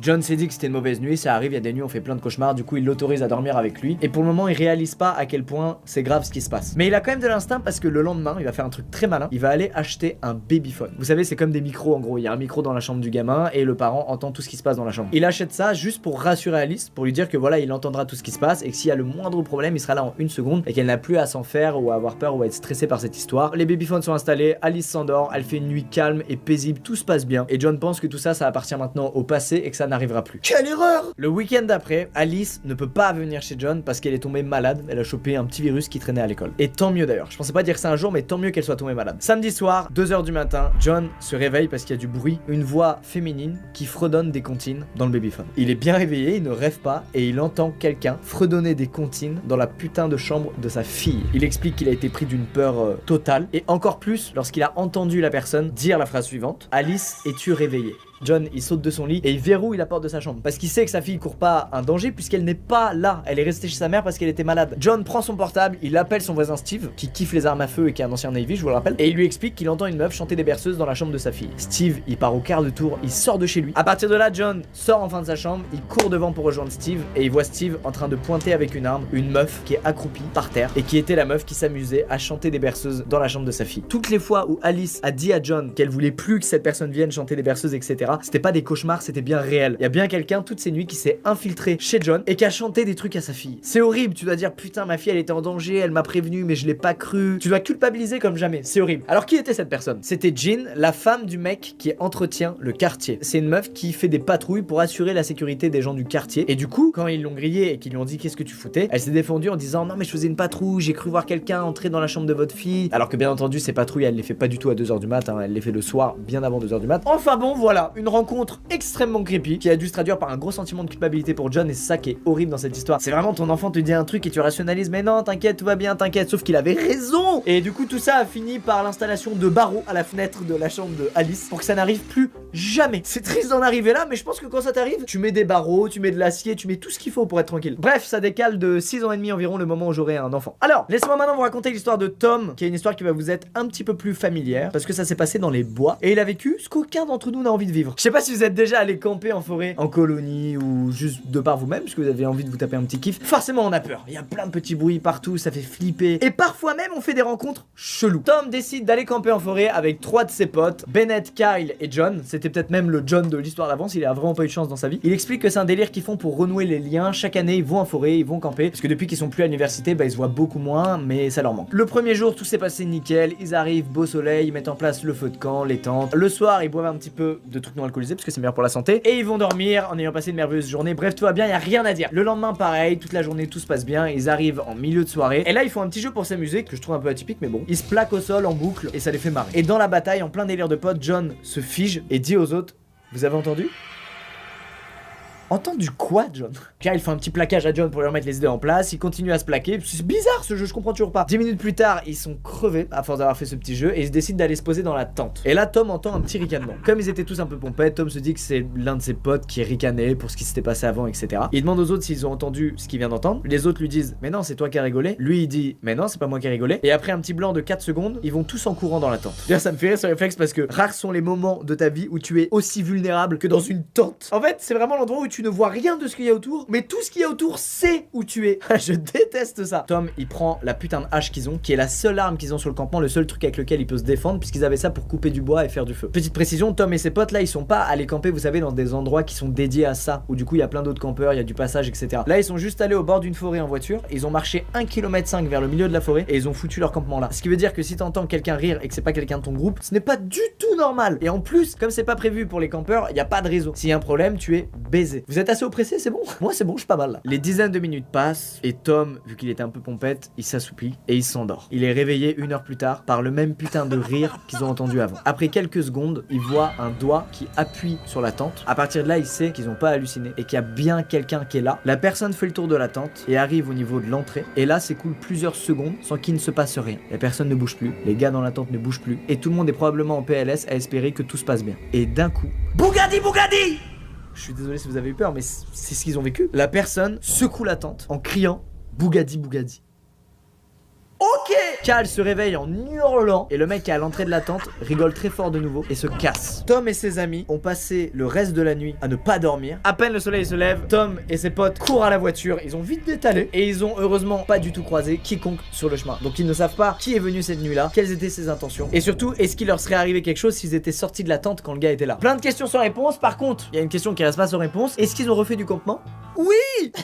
Sauf que maintenant ils vont dans les fameux spots à camping où il y a des espaces dédiés du coup pour le camping. Et là on voit que c'est des Américains. Tom maintenant amène toujours une arme à feu. Toujours il a avec lui un gun. Il n'y a pas plus ricain. Bon, morale, quand vous allez camper, faites pas n'importe quoi. N'allez pas au milieu d'une forêt pour vous faire kiffer, blablabla. C'est mieux d'aller dans des spots prévus pour. Vous éviterez les grosses frayeurs comme Tom et ses amis cette nuit-là. Ça l'a vraiment traumatisé et je pense effectivement pour avoir déjà fait du camping que si ça m'arrivait, bah je serais traumatisé. À tout jamais. Bon, dernière histoire qui est trop chelou. C'est une mécanique qu'on a jamais vue avant. C'est gratuit. Il s'est mangé un truc gratuit dans la gueule qui n'a aucun sens. Alors, Noah, c'est un mec qui a 17 ans. Ses parents sont partis en congé pendant 1 mois et il vit dans un petit quartier agréable, plutôt éloigné des autres quartiers qui sont autour de celui-ci et il s'y plaît grave. Comme pour John, comme c'est un petit quartier, il y a souvent des petits événements qui sont organisés pour réunir tous les voisins. Noah il connaît donc presque tous les habitants de son quartier, il peut presque donner le nom de tout le monde d'ailleurs. Et c'est un quartier qui est très calme, genre après 21h, il y a plus de bruit, il y a plus personne dehors parce que c'est que des familles et voilà, c'est très posé. Noah, son kiff dans la vie, c'est les peintures en aérosol. Un soir à 22h, il décide qu'il a envie d'en faire et du coup, il va dans son garage. Pourquoi? Parce que c'est la zone la mieux ventilée de toute sa maison. Bref, 22h, Noah commence à tendre une toile pour peindre et là quelqu'un se pointe devant son garage. Noah l'a entendu arriver, donc il s'apprête à lever les yeux et à dire bonjour à un voisin, sauf qu'il lève les yeux et il voit quelqu'un qu'il ne reconnaît pas. Il décrit le gars comme étant un mec de 1m90, maigre et qui semble parfaitement normal. Noah ne le connaît pas, mais il explique que comme c'est un tout petit quartier, ils sont très sympas les uns avec les autres, y compris avec les gens qui connaissent pas. Donc Noah a pas de raison de se méfier, ça fait 17 ans qu'il est sur la planète et 17 ans que bah tout va bien, il fait la discuter avec des inconnus, tout se passe bien. Donc il lui dit salut mec, comment ça va?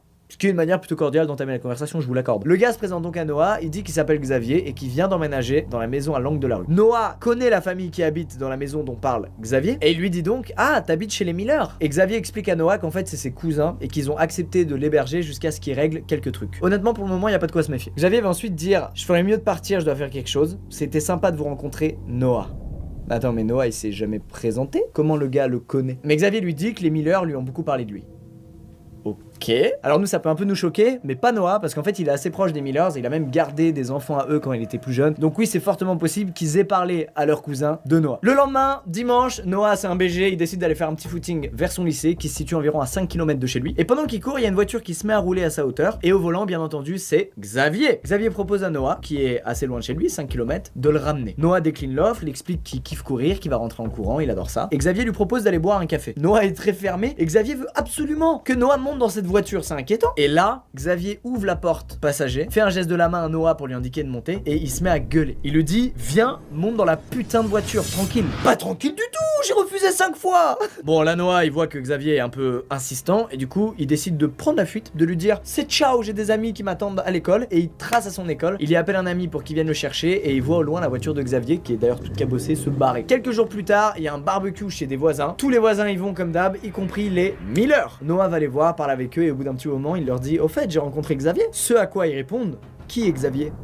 Les Miller ne connaissent aucun Xavier et encore moins un certain Xavier qui aurait emménagé chez eux et qui serait leur cousin. Donc le mec que Noah a déjà vu 2 fois est un pur mytho. Dans le quartier, il y a un voisin qui est policier qui s'appelle Paul et du coup, les Miller et Noah vont prévenir Paul de ce que Noah a vécu. Paul peut pas faire grand chose, il dit juste à Noah de l'appeler s'il le croise, s'il le voit au loin, s'il y a le moindre problème qu'il hésite pas. Il s'engage aussi à faire des patrouilles pendant plusieurs semaines dans le quartier en espérant tomber sur ce fameux Xavier et découvrir quelles sont ses intentions en fait, parce que c'est un gros mytho. À partir de là, pendant 2 semaines, plus aucune nouvelle de Xavier. Noah ne le croise plus, ne le voit plus, il pense que c'est du passé, qu'il s'est définitivement barré avec sa voiture qui a bossé, sauf que non. Un soir, Noah rentre assez tard de chez un ami, il va dans sa cuisine, commence à se faire à manger, et là il entend quelqu'un qui frappe à la porte. Dans le doute, il regarde dans l'œil de la porte, et qui y voit? Ce cher Xavier. Il sait que Noah est là puisqu'il l'a entendu venir vers la porte d'entrée, et du coup il lui dit qu'il s'excuse, qu'il voulait pas s'énerver, qu'il passait une mauvaise journée, et bref qu'il a merdé. À ce moment précis, Noah se chie totalement dessus, il aimerait hurler et dire à Xavier de dégager, le menacer d'appeler la police, etc. Sauf qu'il y a rien qui sort. Vous savez, c'est ces moments horribles où tu sais ce qu'il faut faire et tu le fais pas parce que t'es tétanisé par la peur. C'est horrible. Xavier enchaîne, lui répète qu'il s'excuse et il lui demande d'ouvrir la porte. Il lui dit qu'il lui fera aucun mal, il veut juste que Noah il ouvre la porte. D'ailleurs, il essaie de l'ouvrir lui-même, sauf que la porte est verrouillée, donc il peut pas rentrer. Comme la dernière fois en voiture, il se met à s'énerver, il se met à crier sur Noah pour qu'il ouvre la porte. Et pendant ce temps-là, Noah il est derrière la porte et il est tétanisé. Il est là à se faire crier dessus par un mec qu'il connaît pas, qui essaie d'entrer chez lui par effraction. C'est quoi cette situation de merde?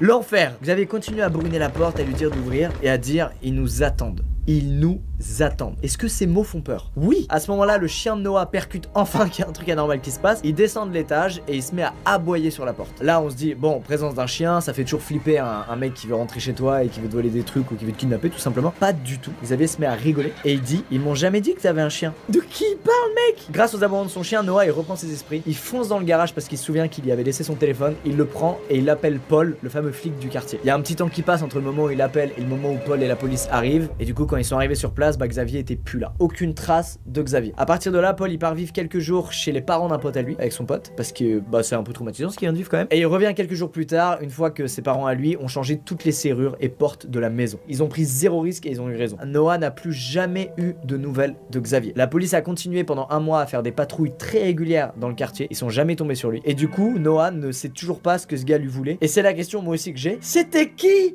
Bordel! Qui fait ça? Les amis, c'est la fin de ces 3 histoires d'horreur. Elles étaient assez longues aujourd'hui, mais en même temps, plus le temps passe, plus les histoires qui m'affectent sont celles qui sont assez longues. Parce qu'il y a beaucoup de détails, beaucoup de contexte, et c'est là où je suis dedans, quoi. Je vous dis à bientôt dans de prochaines vidéos. S'il y a des moustiques, laissez la fenêtre fermée. Parce que la petite moustiquaire là, les gens passent à travers, puis ils chantent des chansons à vos enfants. À bientôt, et comme toujours, passez une douce et agréable nuit. Bonne chance!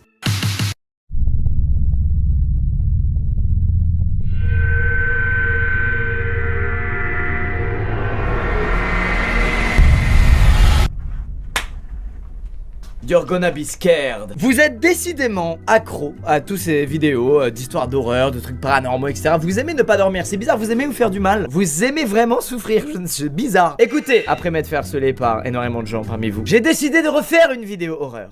C'est même pas je me suis fait harceler, c'était une prise d'otage. Vous m'avez pris en otage, vraiment. Vous m'avez menacé.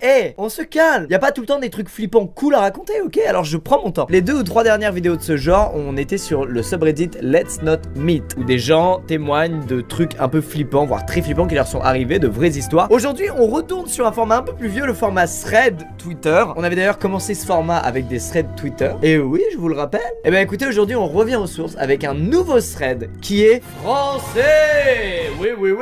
Et qui est, je trouve, excellent. Bref, c'est parti pour le thread de Elgatera, qu'on va appeler Michael tout au long de l'histoire pour des raisons de clarté. Et à la fin, on ira tous sur des forums obscurs pour en savoir plus sur tout ça parce que ça va nous faire bien bader. Michael explique qu'il a remonté récemment de sa cave une malle pour s'en servir comme élément de déco ou comme support. Comme il dit, tout va bien, me direz-vous. Et je suis déjà pas d'accord avec lui. Ne montez pas une malle qui est dans votre cave depuis un siècle pour faire la déco de votre chambre. C'est pas un bon plan, vraiment. Il explique que récemment, elle s'est mise à faire du bruit.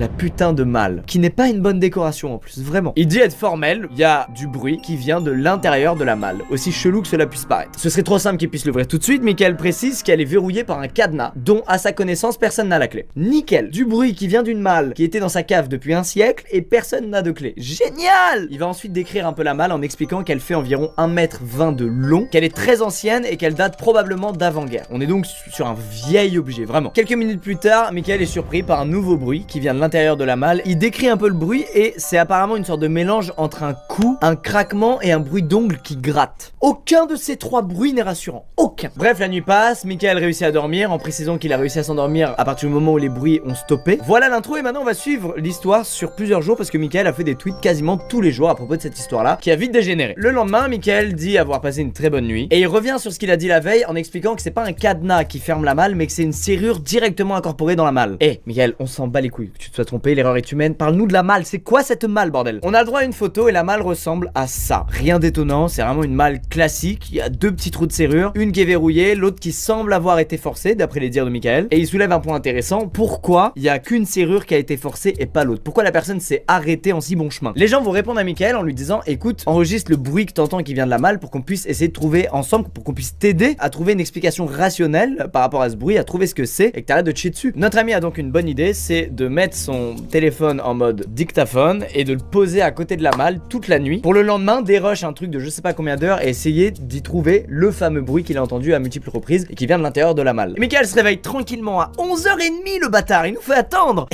Il explique qu'il avait une soirée la veille, etc. Mais ça a marché, il a 3 heures d'enregistrement. Je sais, vous êtes déçus, moi aussi, l'enregistrement s'est arrêté au bout de 3 heures. Mais il a quand même réussi à choper 2-3 moments où il y a eu des craquements et des coups qu'on peut entendre en mettant le son très fort. Écoutons ça.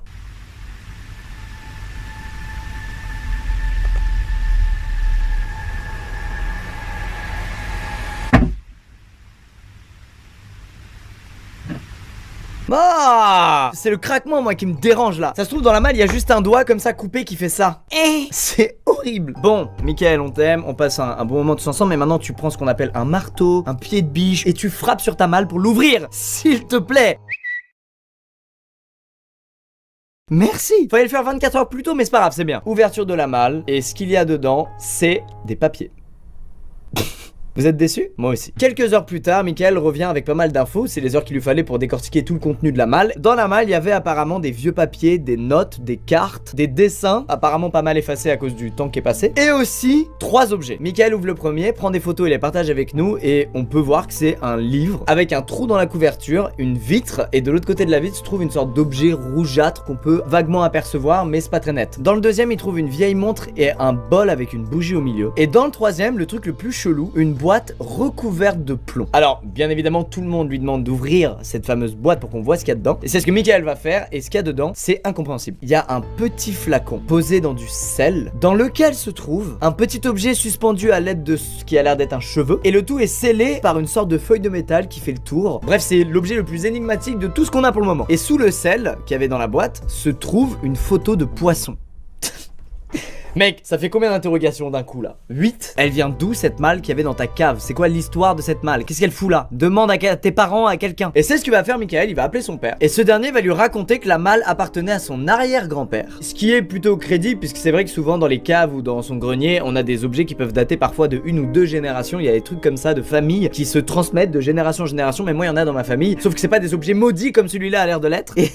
Et apparemment, l'arrière-grand-père de Michael était dans l'armée et il a donc beaucoup voyagé. Ce qui, selon lui, expliquerait la présence de cartes, de notes, de tout un tas de trucs dans cette malle. On a donc 3 éléments et on sait pas ce que c'est. Et là, du coup, les tweetos vont se lancer dans une grosse recherche pour apporter des infos à Michael pour essayer de comprendre qu'est-ce que c'est que tous ces trucs. Tout d'abord, il y a quelqu'un qui a reconnu la page du bouquin qu'on voit et ce serait celle d'un vieux bouquin de 1886 qui s'appelle Le Monde avant la création de l'homme, écrit par Camille Flammarion. Et ce serait apparemment un gros bouquin qui compile 900 gravures. Mais à côté de ça, plein de gens vont dire à Michael qu'une boîte de plomb, c'est pas anodin et c'est souvent utilisé en sorcellerie pour confiner une entité. Yes! Le mec a une relique des frères Warren chez lui. Et il a ouvert le con. Il explique que lui, ça correspond pas à ses croyances personnelles. Il croit pas trop à tout ce délire de sorcellerie, de tout ça. Mais il admet quand même que la présence de sel le met sur la piste d'une sorte de sortilège. On en sait donc plus sur 2 colis, celui dans lequel il y avait le livre, celui dans lequel il y avait la boîte en plomb. Mais celui dans lequel il y avait la montre et le bol avec une bougie dedans, on comprend toujours pas. À partir de là, on n'a plus de news de Michael jusqu'en début de soirée, où il explique qu'il lui est arrivé un truc très badant. Il explique être parti faire ses courses et que sur le chemin du retour, quelqu'un l'a suivi. Ok, est-ce que t'es parano parce que t'as ouvert un truc maudit? Peut-être. Est-ce que c'est l'esprit que tu viens de libérer en ouvrant cette putain de malle qui est en train de te hanter? Peut-être. Oh, je suis heureux de pas avoir de malle dans ma cave là. Qu'est-ce qu'on est bien.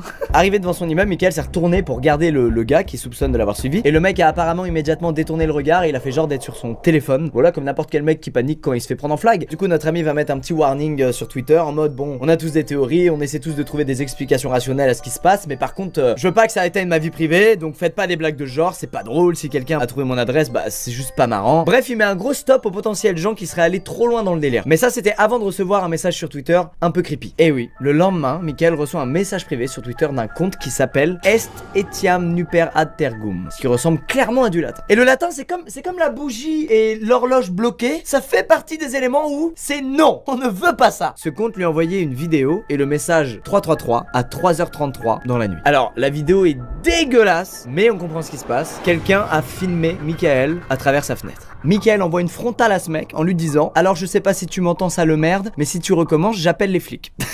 Michael soupçonne l'hypothèse d'un pote qui lui fait une blague. Vu que le thread a pris un peu d'ampleur et qu'il a fait 1700 retweets, c'est possible. Ah, on a tous des potes un peu qui vont loin dans la blague, hein, des gros déconneurs. Sauf que, il trouve que la blague est pas drôle. Et la phrase en latin veut dire: il est trop tard pour reculer. Moi, je suis Michael, je remets tout dans la malle, comme ça, je la mets dans du feu et je change de pays. Parallèlement, quelqu'un va lui expliquer que 3h33, on appelle ça l'heure du prince et ça fait référence à Satan. Alors, cette personne précise qu'elle a aucune idée de si c'est un rapport, si c'est fait exprès ou pas. Mais voilà, elle lâche l'info comme ça. Elle met Michael en PLS et puis elle s'en va comme ça. Apparemment, à cette heure-là de la nuit, l'écart entre le monde des vivants et celui des esprits devient beaucoup plus ténu, ce qui peut permettre d'entrouvrir la porte à certains esprits malveillants comme les démons ou les fantômes. C'est l'opposé de 3h de l'après-midi, l'heure des miracles, qui est traditionnellement considérée comme l'heure de la mort du Christ sur sa croix. Ok. Une autre personne qui déclare être sataniste va demander à Michael si le bol et la bougie dégagent une odeur qui lui semblerait familière. Et effectivement, d'après notre ami, le bol dégage une odeur de soufre. Ce qui veut dire, selon notre utilisateur sataniste, qu'il y a peut-être eu une invocation étant donné que le soufre est lié dans cette culture-là à une invocation. Moi, je connais rien à tout ce délire, ça me fait bader et je veux pas connaître. Je n'ai pas envie de connaître. Que ce soit vrai ou faux, je n'ai pas envie de savoir. Ça me fait peur dans les deux cas, c'est horrible. Et il va pas s'arrêter là, le gars il va lui expliquer que en gros, quand un sorcier conclut un pacte avec le diable, il reçoit une puissance extraordinaire et en échange de ce pouvoir, il doit renier le baptême et livrer son âme au démon pour l'éternité. Vous savez, les fameux pactes avec le diable qu'il y a eu dans je sais pas combien de films. Et une fois ce marché conclu, Satan serait lié à son tour et serait forcé d'obéir pour un temps déterminé. Et pendant ce temps, il se laisserait par exemple enfermer dans des objets comme des mâles. Ah oui. Bref, vous l'avez compris, tout le monde parle de sorcellerie à Michael. Il y a tous les indices d'un délire de sorcier, le sel, l'odeur de souffle, la bougie, la montre arrêtée, tout. Mais malgré tout, la nuit passe et elle se passe plutôt bien puisqu'il n'y a aucun bruit qui vient de la malle. Les choses semblent s'être calmées. Jusqu'au lendemain, peu après minuit, où Michael entend quelqu'un toquer à de multiples reprises à sa fenêtre. Il décide de sortir et de filmer pour avoir une preuve à montrer à la police, puisque souvenez-vous, il avait dit qu'il appellerait la police si quelque chose se repasse dans la vraie vie. Et c'est le cas cette fois-ci. Et je vous laisse regarder cette vidéo.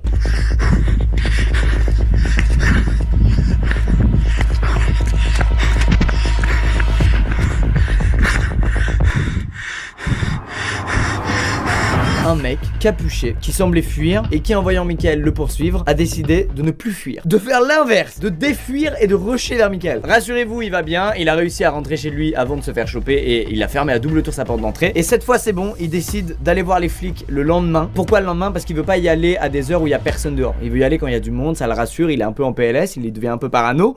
Mauvaise nouvelle, Michael est allé voir les flics et ils lui ont juste dit: ok, on peut rien faire pour toi. Effectivement, avoir une vidéo d'un mec qui court vers toi et qui est capuché, bah les flics ils peuvent rien faire, ils vont te dire: ah merde, bah si ça se reproduit et que t'as plus d'infos, viens nous voir. Mais là ça suffit pas. Et l'après-midi, il prend la meilleure décision, il va voir un prêtre. Ah, il était temps. Sauf qu'une heure plus tard, il est deg et il traite le prêtre d'incompétent parce qu'il lui aurait juste dit: viens prier ce soir, Dieu te protégera. Moi je suis agnostique donc je ne connais rien du tout à la religion. Mais en même temps, tu voulais qu'il fasse quoi ce prêtre? Tu veux qu'il vienne changer ta serrure? Qu'est-ce que tu veux qu'il fasse à part te dire ça? En vrai, bref, la nuit passe, une nouvelle journée commence et là c'est un déferlement de mauvaises nouvelles et on approche en plus la fin du thread au moment où je fais la vidéo. Michael explique qu'il arrive plus à dormir, il pense que tout ça a un impact de ouf sur sa santé mentale. Il va même expliquer qu'il s'est surpris à se parler tout seul, ce qu'il ne fait apparemment jamais, et il aurait cherché pendant plusieurs heures la provenance d'une odeur de poisson pourri dans son appart. Le latin. Je suis chiant mais vraiment, le latin, la montre, la bougie, l'odeur de poisson pourri. Run away! Bref, il prend une décision importante cette fois, il va passer quelques jours chez une amie à lui et il a une bonne idée, qui est en réalité une très mauvaise idée, c'est d'emmener les colis ainsi que les cartes qu'il a trouvées dans la malle.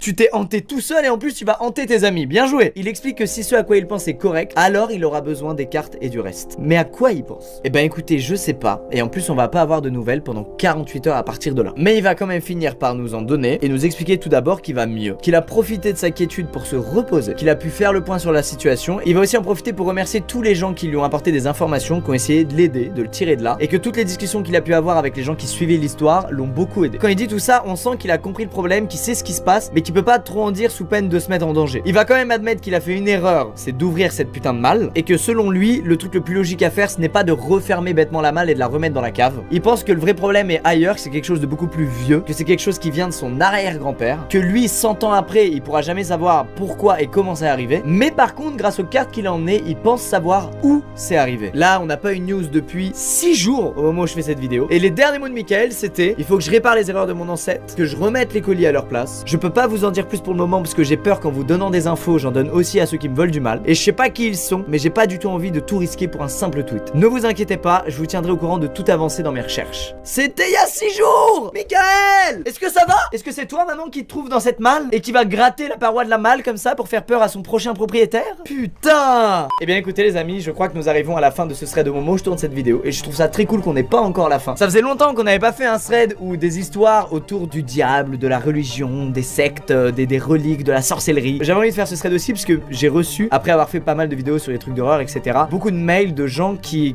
témoignaient des trucs bizarres, et c'était toujours autour de la religion. Des trucs qui se sont passés dans leur enfance, genre des croix qui se sont retournées, des bref, j'ai reçu plein de trucs de ce genre là. Et d'ailleurs, les rares films d'horreur devant lesquels je suis vraiment mal, c'est ceux qui traitent de ça. Ça me fait bader, ça me dépasse, ça me met mal. Je connais rien de tout ça en plus, donc j'ai pas de trucs rationnels pour me rassurer, juste je me chie dessus et je fais ah! J'ai adoré ce thread, j'ai hâte de voir la suite. Je sais pas quand ce sera, mais il y aura probablement. Je vous mettrai le lien du thread du coup dans la description pour que vous puissiez checker la suite en direct. En tout cas, passez une bonne nuit. Si vous avez une malle, eh ben écoutez, mettez-la dans la cave et la remontez jamais, hein, pour cette nuit. Comme ça vous dormez bien. Et on se dit à bientôt dans une prochaine vidéo. Au revoir, à très vite.